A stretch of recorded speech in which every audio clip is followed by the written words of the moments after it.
Կաթողիկոսության ձեր համար էլ է Գարեգի երկրորդը ոչ կաթողիկոս։ Ես այս հարցին եմ բազմիցս անդրադարձել, ես մարդու իրավունքների պաշտպանն եմ, որը որևէ իրավասություն չունի, որևէ մեկին ճանաչելու կամ չճանաչելու եկեղեցու ղեկավար, կրոնական կազմակերպության ղեկավար եւ այլն։ Ես պաշտպանում եմ նրանց իրավունքները եւ զբաղվում եմ իրավունքների պաշտպանությամբ։ Կաթողիկոսի իրավունքները խախտված են, թե խախտված չեն, հաշվի առնելով տեղի ունեցող զարգացումները եւ օրինակ գործադիրի ղեկավարը հայտարարում է, որ օրինակ ինքը չի տվյալ անձին որպես կաթողիկոս, նրա նկատմամբ հարցում եք իրական գործեր եւ այլն։ Հիմա ձեր կարծիքով կաթողիկոսի իրավունքները խախտված են, պլանավորում եք նրա հետ հանդիպում, թե ոչ։ Ես խնդրի վերաբերյալ բազմիցս խոսել եմ, հատուկ շեշտադրել եմ կրոնական կազմակերպությունների ինքնավարությունը հարգելու կարևորությունը։ Սրա վերաբերյալ կարծում եմ նոր չէ, որ արտահայտվում եմ, առավել եւս վերջին իրադարձությունների հետ կապված, որոնք վերաբերել են դատական ակտը չկատարելու հիմքով քրեական վարույթ նախաձեռնելուն,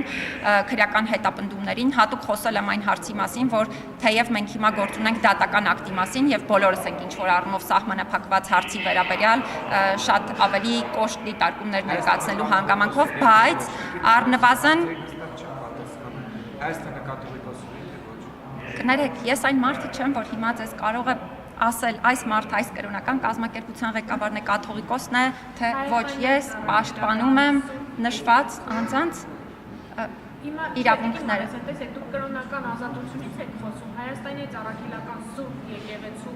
ընտրված օտյալ կաթողիկոսը Գարեգին երկրորդն է։ Բայց հիմա օրգանիզացիան է եւ հիմա հարցը ինչու՞մ է Հայաստանի։ Բայց այդ հարցը ինչու եք ինձ տալիս, դա եմ ասում։ Ես չեմ կարող այդ հարցին պատասխանել։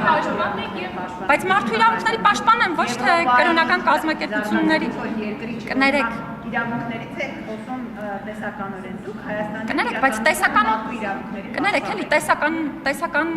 ձևակերպումներին չկապ ունեն, եթե հենց հիմա դուք եք ինձ տեսական հարց տալիս, խոսելով այն մասին, թե օրինակ արդյոք ընդունում եք այս կրոնական կազմակերպության ղեկավարին, թե ոչ։ Պաշտպանով եք, ասեմ Անահիտ Մանասյանը, ձեզ հարցնում եմ Հայաստանի կաթողիկոսը ով է։ Դուք ինձ չեք հարցնում, թե Հայաստանի կաթողիկոսը ով է, եւ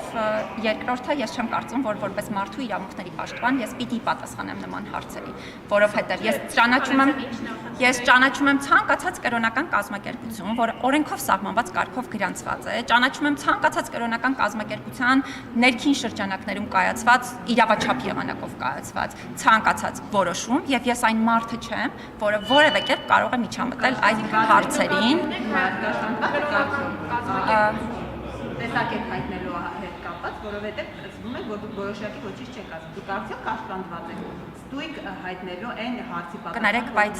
կարծում եմ իմ կաշկանդված լինել կամ չլինելու հետ կապված նույնիսկ որևէ հարց չպետք է առաջանար այն պայմաններում, որ մեր կրոնական կազմակերպությունների ինքնավարության միջամտության, այդ թվում հայ առաքելական եկեղեցու ինքնավարությանը միջամտելու հետ կապված երևի նույնիսկ որևէ միջազգային կազմակերպություն չի խոսել, երևի թե միակ պաշտոնական աղբյուրը ով խոսել է ընդհանրապես կրոնական կազմակերպության ինքնավարությանը միջամտելու մասին։